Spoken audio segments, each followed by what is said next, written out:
चार चरणाचा संतपर प्रकरणातील असून या अभंगाद्वारे जगद्गुरु श्री तुकोबाराय संतांच्या ठिकाणी असलेली पारमार्थिक श्रीमंती सांगतात.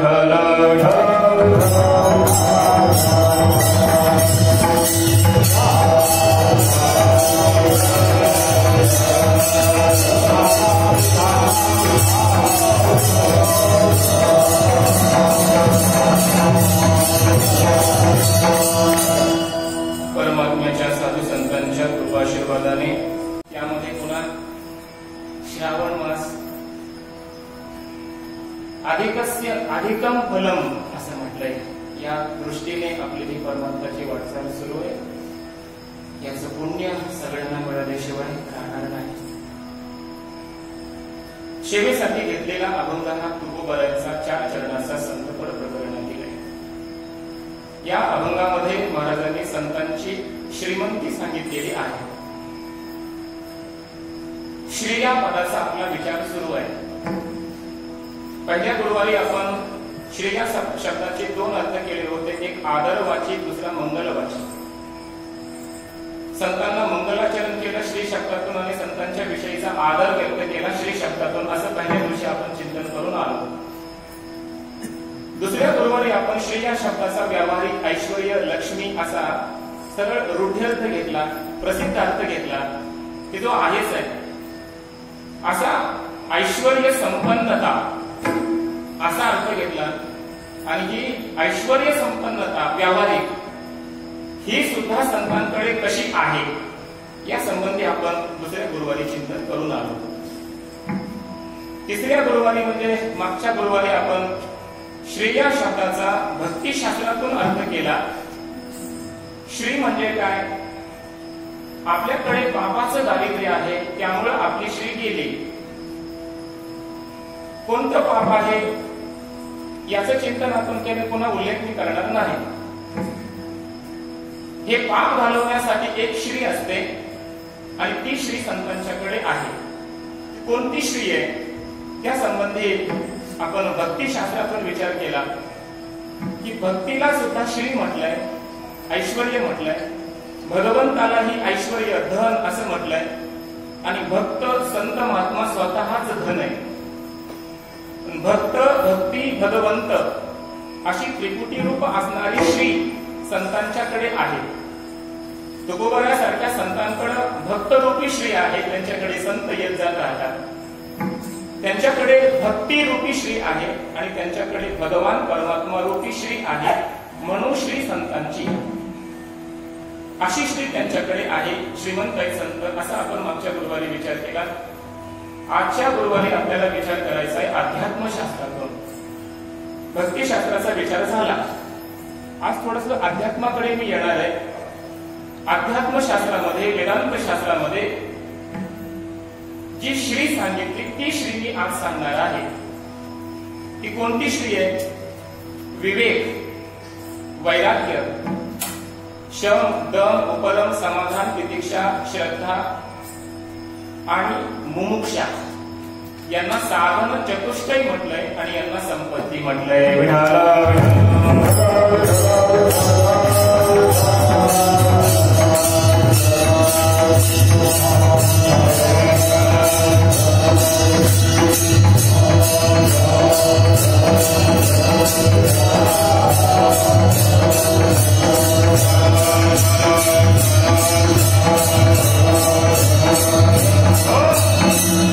वेदांत शास्त्रामध्ये सुरुवातीलाच हा विचार आलाय. साधन चतुष्टय संपत्ती असा शब्द त्या ठिकाणी आलाय. संपत्ती म्हटलंय त्याला कशाला? चार साधनांना. साधन तिथे धन शब्द आलाय. साधन इथे आणि यांना संपत्ती असं म्हटलंय. काय काय? एक आहे विवेक. विवेकाला संपत्ती म्हणा. हे धन आहे आपल्याकडे. अध्यात्मातलं हे धन आहे. संत विवेकाने श्रीमंत आहे. संत वैराग्याने श्रीमंत आहे. संत समाधिशक्त संपत्तीने, तिथे संपत्ती शब्द आहे. समाधिशक्त संपत्ती, त्या संपत्तीने संपन्न संत आहे. आणि मुमुक्षारूपी संपत्तीने संपन्न आहे. म्हणून श्री संतांची विठ्ठल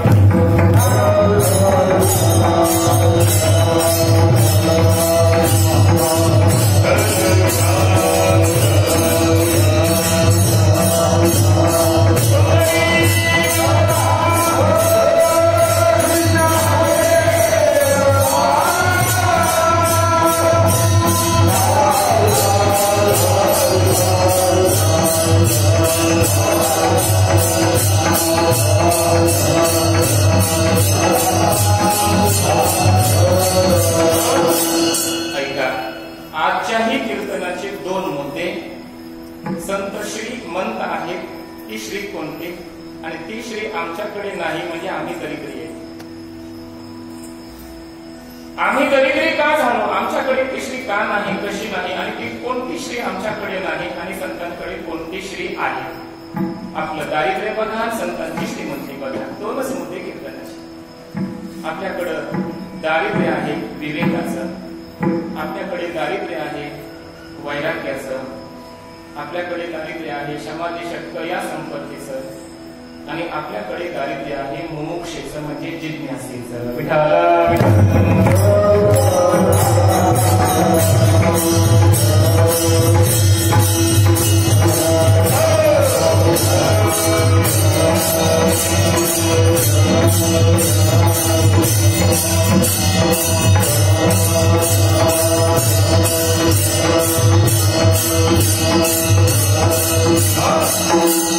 जगद्गुरु तुकोबाला सांगतात, धिगजिने दया नाही विवेक वैराग्य.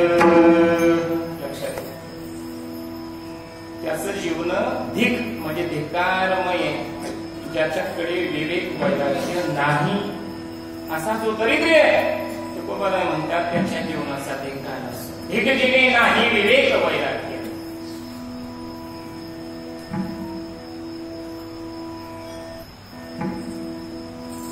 परमात्म्याने ज्ञानेश्वरीमध्ये केलेलं चिंतन आहे, विवेकाची भाष नेणती, वैराग्याची शिवन देखते, ते मूर्ख केवी पावते मज ईश्वराती. विठाला विठाला.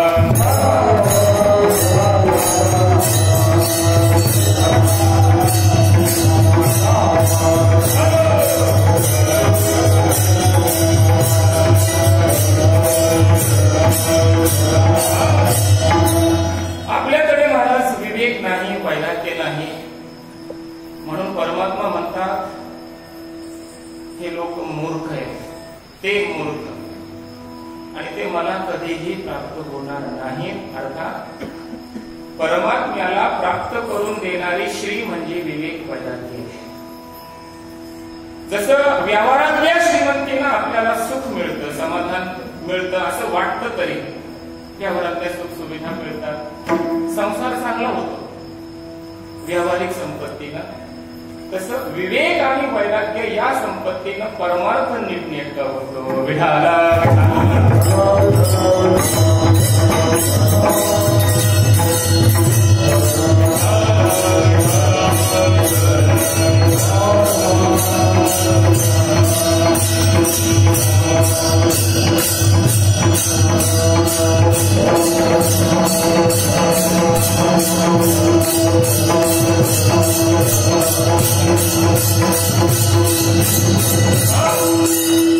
का मिळालं आपल्याकडून हे वैराग्य आणि विवेक? ज्ञानोबरायांनी चिंतन केलं, ही वैराग्याची खाल काढिली. तिसऱ्या अध्यायामध्ये चिंतन आहे. इही अर्थात काम क्रोधांनी, कामयेश क्रोधयेश, तिथलं हे चिंतन आहे. या काम क्रोधांनी लोक सगळे ग्रस्त झाले असते, आणि त्यामुळं या काम क्रोध रूपी शत्रूंनी काय केलं? विवेक आणि वैराग्याला असं सोलून काढलं. म्हटलं सोलून त्यांची सालच काढली बाजूला आणि असं करून मारलं. हे काम क्रोध कसे मारतात? साधं मारित नाही, विवेक वैराग्याची साल काढतात, अंगावरची काकडी काढून टाकतात. अर्थात विवेक आणि वैराग्याला पहिलं नष्ट करतात कोण? काम क्रोध, आणि मग त्याचा नाश करतात. ध्यायतो विषयान् पुंसः संगस्तेषु उपजायते, संगात् संजायते कामः, कामात् क्रोधोऽभिजायते, क्रोधात् भवति सम्मोहः, सम्मोहात् स्मृतिविभ्रमः, स्मृतिभ्रंशात् बुद्धिनाशो, बुद्धिनाशात् प्रणश्यते. या विषयांचे ध्यान विपायी वाही मन, तरी येसने हे पतन गिवसित पावे. हे काम क्रोध पहिल्यांदा विवेक आणि वैराग्याला नष्ट करतात. आपल्याकडे विवेक नाही, वैराग्य नाही, की श्रीमंती आपल्याकडे नाही, त्याचं कारण आहे आपल्या अंतःकरणातला काम विकार आणि आपल्या अंतःकरणातला क्रोध हा विकार. काम म्हणजे इदं मे स्यात् इतीच्छाः कामशक्तिताः. हे मला मिळावं, हे मला मिळावं. कधी स्टॉप नाहीच, ब्रेक नाहीच. एवढं मिळालं की अजून पुढचं मिळावं, ही कामना, याला काम म्हणा. शास्त्र कशालाही काम म्हणत नाही, लक्षात घ्या. धर्माविरुद्ध भूतेषु कामोस्मी भरतर्षभ. काम ही देवाची विभूती आहे. पण विकाररूप असणारा काम म्हणजे कधी शांत न होणारा काम. धर्माला अनुकूल, देश देव धर्म समाज यांना अनुकूल असणारा काम समाधानाला कारण आहे, शांतीला कारण आहे, सुखाला कारण आहे. पण विरुद्ध जर असेल, निषिद्ध जर काम असेल, शास्त्र विरुद्ध जर क्रोध असेल, काम असेल, तर हे विकार बनतात. आणि मग तेच विकार आपल्याला पहिलं नष्ट करतात, विवेक वैराग्य संपवत असतात. काम असावा ईश्वर भजनी. काम असावा ईश्वर भजनी. क्रोध असावा इंद्रिय दमनी. क्रोध असावा इंद्रिय दमनी. तीर्थप्रसाद सेवनी अपार लोभ असावा. तीर्थप्रसाद सेवनी अपार लोभ असावा. असा काम असावा. ना तरी गोपिकांशी कामे तया कंसा भय संभ्रमे. येरा घातका मनोधर्मी शिशुपाळादिका. गोपिकांना कामानच कृष्णाची प्राप्ती झालेली आहे. कंसाला क्रोधानं प्राप्ती झालेली आहे, द्वेषानं प्राप्ती झालेली आहे. हे काम क्रोध आम्ही वाहिले भेटले. असं जर केलं तर ते परमात्मा प्राप्तीला कारण ठरतील. पण जर ते काम क्रोध आपण स्वार्थासाठी धर्माच्या विरुद्ध या रूपाने जर आपण त्यांचा वापर केला तर तेच काम क्रोध विवेक वैराग्याला नष्ट करतात आणि त्या जीवाचा विप्रनाश करतात.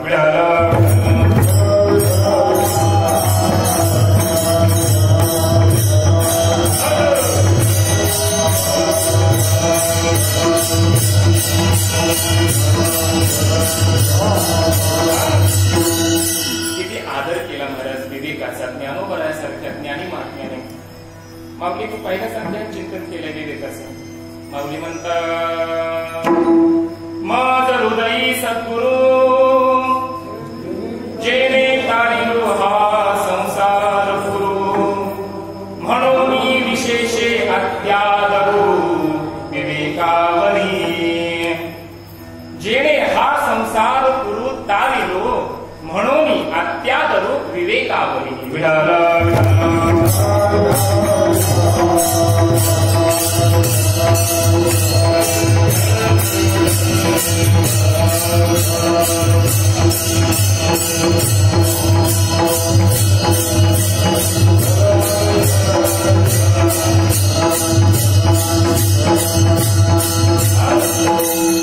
हा विवेकच मला सगळ्या सद्ग्रंथांनी सांगितलेला आहे. सगळे ग्रंथ काय सांगतात? विवेक सांगतात. माऊली ज्ञानेश्वरीमध्ये चिंतन करतात. ऐका, माऊली म्हणतात एवढं महाभारत आहे, 1.25 लाख महाभारत. पण हे महाभारत म्हणजे काय आहे?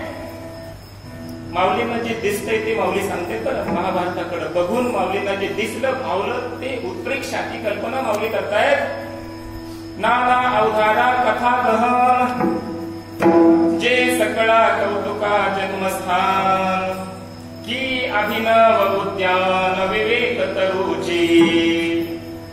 हे महाभारत म्हणजे काय? विवेक रूपी तरू म्हणजे वृक्षाचं हे अभिनव उद्यान आहे. एक बगीचा आहे, एक बाग आहे. कोण? महाभारत. आणि त्यात काय आहे?